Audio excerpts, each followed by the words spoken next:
Hi everyone, my name is Yumei Chang and I'm the founder of Life is Love School, where we teach survivors of childhood trauma essential skills to live a happier life.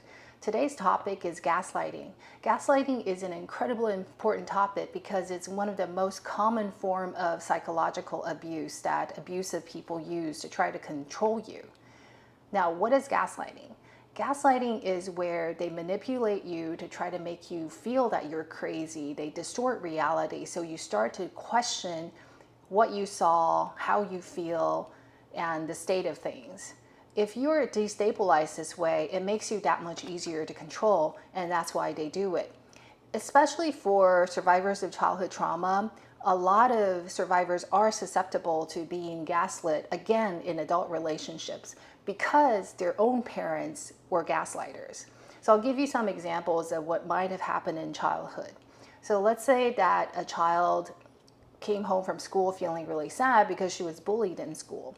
She told her mom about it, and the mom, instead of empathizing with the child and trying to help the child feel better, the mom instead accuses the child of overreacting and telling her that she should not feel this way. What the child took away from this is that her feelings are not to be trusted. Another example might be that a child is carrying the plates to the kitchen, slipped and fell, and broke the dishes. So the child knew that it was an accident, but if the parents accuse her of deliberately dropping the plates, then the child starts to even question her own intentions, so her own thoughts could not be trusted. Another example is, let's say that a working parent promised the child that if the child plays by herself quietly and allows the parent to complete her work, then when the parent is done, she will take the child out for ice cream or a movie. After the work is done, the parent just blatantly denied that she ever made such a promise to the child. So again, it really distorts the child's sense of reality. And if this happened to you and you were little, very likely what you did is you suppressed your own feeling of this is not right and tried to adopt your parents' reality. You might also then become somebody who's always apologizing for things, even if you're not responsible for it, because they blamed you for it. They contorted reality to make everything your fault. If you were trained this way growing up, this creates a vulnerability in you such that abusers in your adult relationships will then latch onto you because they realize that if you're not standing strong in your own truth, they can more easily manipulate you. So I'm going to show you 6 different ways that abusive people try to manipulate you through gaslighting. And if you sense that any of these strategies are being used on you, it is very possible that you're being gaslit, and it's something that you want to double click into. So strategy number 1 is dismissal. This is where an abusive person, if you try to confront them about something that happened that bothered you, they will simply tell you, I don't know what you're talking about. I don't remember anything about it. Why are you hanging on to old grievances? So this is telling you that whatever you believe happened did not happen, and it's very disconcerting. Strategy number 2 is they try to minimize it. So this is not outright denying that it happened, but it's saying that you're making something that's not a big deal. So again, it's making you question your own feelings. Number 3 is justification. So again, this is not denying that they did something bad, but they're making excuses for it. So for example, if you tell your mom that what your father did in terms of physical abuse is not right, if the mom is an enabler, she might then say, well, it's not a big deal.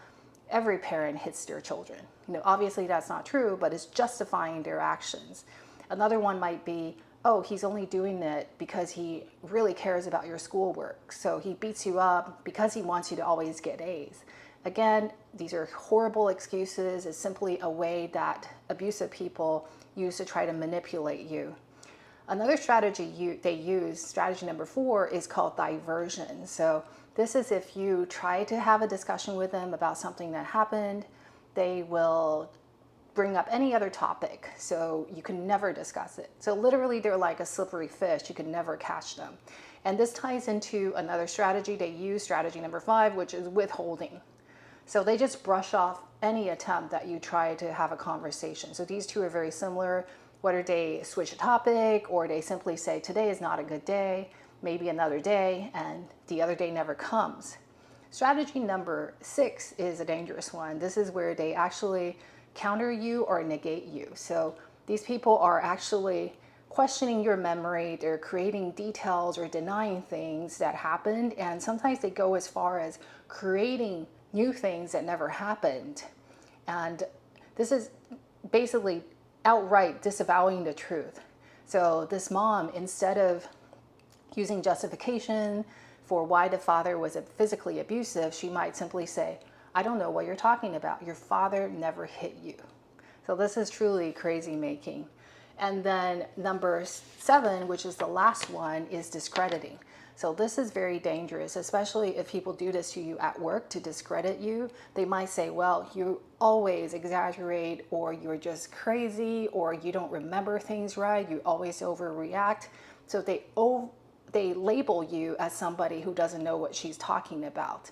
And this basically blanket denies anything that you ever bring forth. So if this happens to you, it's a very dangerous situation.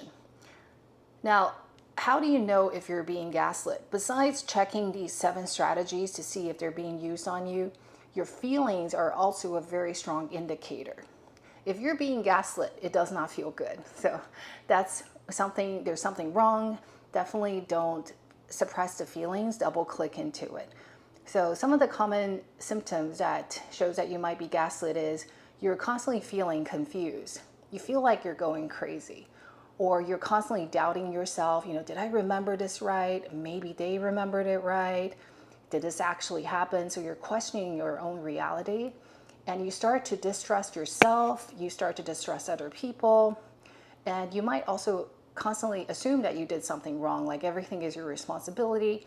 So you also start to over apologize for things, or you're constantly trying to prove that you're right. So you're over proving. So your words no longer matter. You feel like you have to layer on the evidence to show that you're not crazy, that you got the facts right.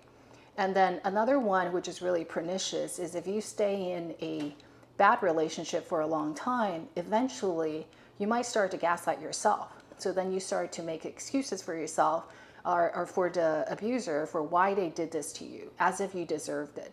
So a child might, in order to preserve their relationship with the abusive parent, in the case of the father being violent, the child might say, well, I guess I deserve it. I must be a bad child to deserve this kind of treatment. And unfortunately, very many survivors do this, and they internalize the blame. So in a way, they're justifying it for the abusive person. So if you have any of these symptoms, it's possible that you're being gaslit. And what you want to do is then look through the 7 strategies that I covered earlier to see if the other person is doing any of those manipulations on you. So what should you do if you believe you're being gaslit? I'll give you 3 strategies.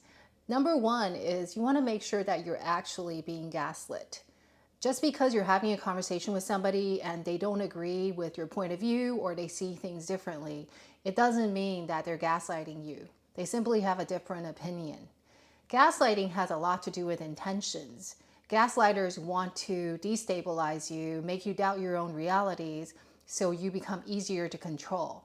A simple disagreement between 2 people is not necessarily gaslighting. Similarly speaking, if somebody just says, hey, I don't have time to talk about it today, they might just be really busy and they're not trying to be completely avoiding having a conversation. So again, you have to use your own wisdom to figure out what their intention is. Are they trying to control you or are they not?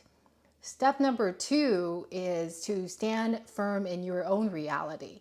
So if you start to doubt how you feel or if you remember things correctly, you might want to create additional validations for yourself. For example, start jotting down recaps of the conversation, start collecting screenshots, or maybe even record a phone call.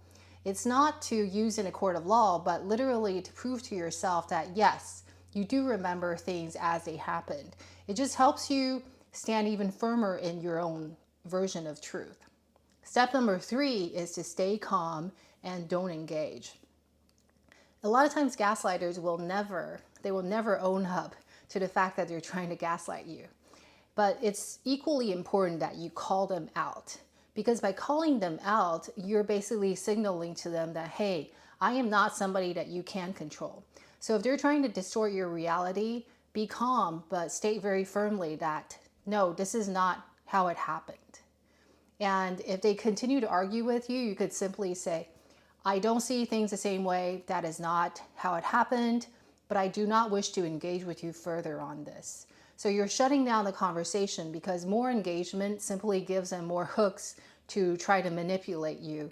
And many toxic people are gaslighters, and they try to sink their hooks onto you any whatever way they can.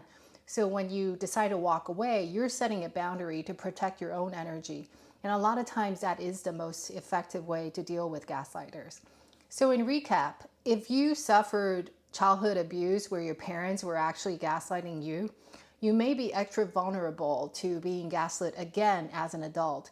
And that's why it's really important to make sure you pay attention to how you feel and then to check against some of these manipulations that gaslighters do so that you know they're trying to control you and that you could step up for yourself and stand firm in your own truth without losing your center and without getting all riled up, so that you could respond to them knowing that they're trying to control you and that you could choose to step away.